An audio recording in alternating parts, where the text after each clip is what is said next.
अस्सलाम वालेकुम dear viewers. आज मैं आप लोगों को एक अवेयरनेस देनी चाहती हूँ। वो अवेयरनेस इसलिए ज़रूरी है क्योंकि अगर बर वक्त उसकी तशख़ीस हो जाए और बर वक्त उसका इलाज हो जाए तो बहुत सारी ख़वातीन इस चीज़ से बच सकती हैं, और वो है ब्रेस्ट कैंसर।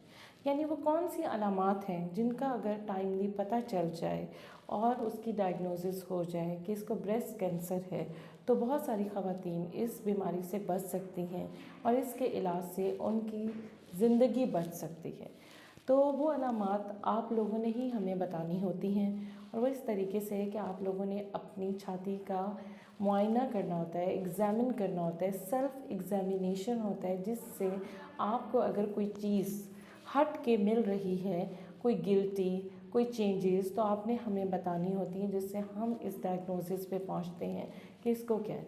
क्योंकि इब्तदाई दिनों में ही गिल्टी का होना एक मामूल है, और अगर इस चीज़ का हमें वक्त पे पता चल जाए तो उसकी ट्रीटमेंट की जो रिकवरी है, जो प्रोग्नोसिस है, वो बहुत ही अच्छा है। तो आपने ऐसा क्या करना है जिससे हमें आइडिया हो सके कि आपको डॉक्टर की तरफ जाना है और उनको बताना है। तो उसमें ये है कि आपने अपनी छाती का सेल्फ एग्जामिनेशन करना है, और वो है कि गिल्टी, क्या आपकी छाती में कोई गिल्टी तो नहीं हो रही। अब गिल्टी आपने किस टाइम चेक करनी है, यह आपने अपनी माहवारी के बाद चेक करनी है। क्योंकि अगर आप ये माहवारी से पहले चेक करती हैं तो माहवारी से पहले आपके ब्रेस्ट में, आपकी छाती में ये गिल्टी होना जो है ना नॉर्मल है, इसमें ख़तरे वाली बात नहीं है। इसीलिए माहवारी से पहले अगर आप चेक करती हैं तो उसमें वैसी हार्मोनल चेंजेस आई हुई होती हैं, ब्रेस्ट जो है ना टेंडर हुए होते हैं, साइज़ बढ़ा हुआ होता है, तो वो गिल्टी नॉर्मल होती है। जब आप माहवारी से फारिग हो जाएँ और उसके बाद उस गिल्टी को आप चेक करें, अगर आपको गिल्टी महसूस होती है तो आपने फ़ौरन जो है ना डॉक्टर से रुजू करना है, ताकि आपका प्रॉपर तरीके से मुआयना किया जा सके और डायग्नोज़ किया जा सके कि ये गिल्टी जो है ना किस वजह से है, बिनाइन है कि मैलिग्नेंट है। दूसरी इंपॉर्टेंट चीज़ जो सामने आई है वो ये है कि आपने ये चेक करना है कि आपके जो ब्रेस्ट के साइज़ है वो दोनों एक जैसे हैं, साइज़ बड़ा या छोटा तो नहीं है। अगर आपको कोई लग रहा है कि एक साइज़ बड़ा हो रहा है और एक साइज़ छोटा है, तो भी आपने अपने डॉक्टर को बताना है कि इस तरीके की प्रॉब्लम आ रही है।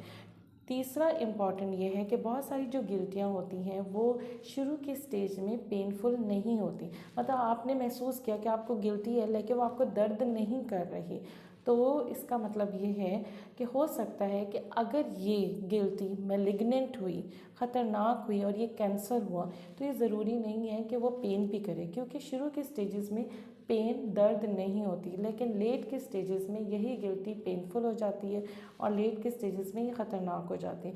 इसीलिए आपने हर गिल्टी को नॉर्मल नहीं लेना, एक दफ़ा डॉक्टर से ज़रूर चेक करवाना है, ताकि जो शक शुबा रह गया है वो दूर हो सके और आप जो है ना ईज़ी हो सकें, कंफर्ट हो सकें। चौथा इंपॉर्टेंट बात ये है जिल्द। आपने ये ज़रूर देखना है कि आपकी छाती की जो जिल्द है वो तब्दील तो नहीं हो रही। तब्दील से मुराद ये है कि उसका स्किन का कलर कैसा हो रहा है, वो एक तरफ चिपक तो नहीं रही, या स्किन का कलर रेड तो नहीं हो रहा, या पिंक तो नहीं आया, या उस पर कोई डॉट्स वॉट्स तो नहीं पड़ना शुरू हो गया, क्योंकि स्किन की चेंजेस का भी एक बहुत बड़ा साइन है ब्रेस्ट कैंसर की तरफ। चौथा जो इम्पॉर्टेंट है वो है निपल्स। निपल्स के अंदर से आपने ये देखना है कि उनके साइजेस से मुराद ये है कि उनकी जो निपल्स हैं वो अंदर की तरफ इन्वर्ट तो नहीं हो रही, अंदर की तरफ तो नहीं टर्न हो रही, या उनके इर्द गिर्द जो है ना कोई जो है ना डिम्पल्स तो नहीं पड़ रहे, सुराख से जैसे होते हैं, या फिर उसमें से कोई डिस्चार्ज तो नहीं निकल रहा। ये डिस्चार्ज जो है ना रेड कलर का, गुलाबी कलर का, ब्लड टाइप भी हो सकता है। अगर ऐसा है तो ये ख़तरे की घंटी है। इसका मतलब ये कि फ़ौरन आपने अपने डॉक्टर से रुजू करना है, उनको बताना है कि ये मसला हो रहा है। तो ये बहुत ही इम्पॉर्टेंट साइंस थे जो कि आपने इन चीज़ों का ख्याल रखना है, ताकि जो है ना टाइमली डायग्नोसिस हो सके। इसके अलावा जो इम्पॉर्टेंट है वो ये है कि जब आप सेल्फ़ एग्ज़ामिनेशन कर रही होती हैं तो आपने सेल्फ़ एग्ज़ामिनेशन खाली छाती का नहीं करना, बल्कि आपने बगल का भी करना है, बगलों में भी देखना है। बाज़ टाइम आपको अपनी छाती में कोई गिल्टी महसूस नहीं होती, तो आपने बगलों में चेक करना है। अगर आपको बगल में कोई भी गिल्टी राइट या लेफ़्ट में मिलती है तो वो भी आपने जो है ना अपने डॉक्टर से रुजू करना है, क्योंकि बाज़ टाइम वहीं पे, क्योंकि जो लिम्फ नोड की डिविजन्स हैं वो इसी तरीके से ही है, लिम्फेटिक्स जो हैं वो इस तरीके से ही हैं, बगल से, फिर ब्रेस्ट, ब्रेस्ट से बगल की तरफ। तो इसलिए इस चीज़ का जो है ना ख्याल रखना है कि अगर आपको गिल्टी बगल में भी मिल रही है तो भी आपने अपने डॉक्टर से रुजू करें, ताकि वो आपका प्रॉपर एग्जामिन कर सके और प्रॉपर आपको जो है ना गाइड कर सके।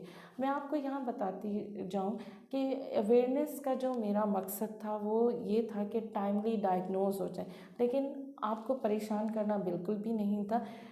हर गिल्टी ज़रूरी नहीं है कि वो ब्रेस्ट कैंसर ही हो, ठीक है। गिल्टी बिनाइन और मैलिग्नेंट दोनों होती हैं, हो सकता है वो गिल्टी नॉर्मल भी हो, लेकिन अगर चेक करवा लिया जाए तो इसमें कोई जो है ना मुलाहिज़ा नहीं है।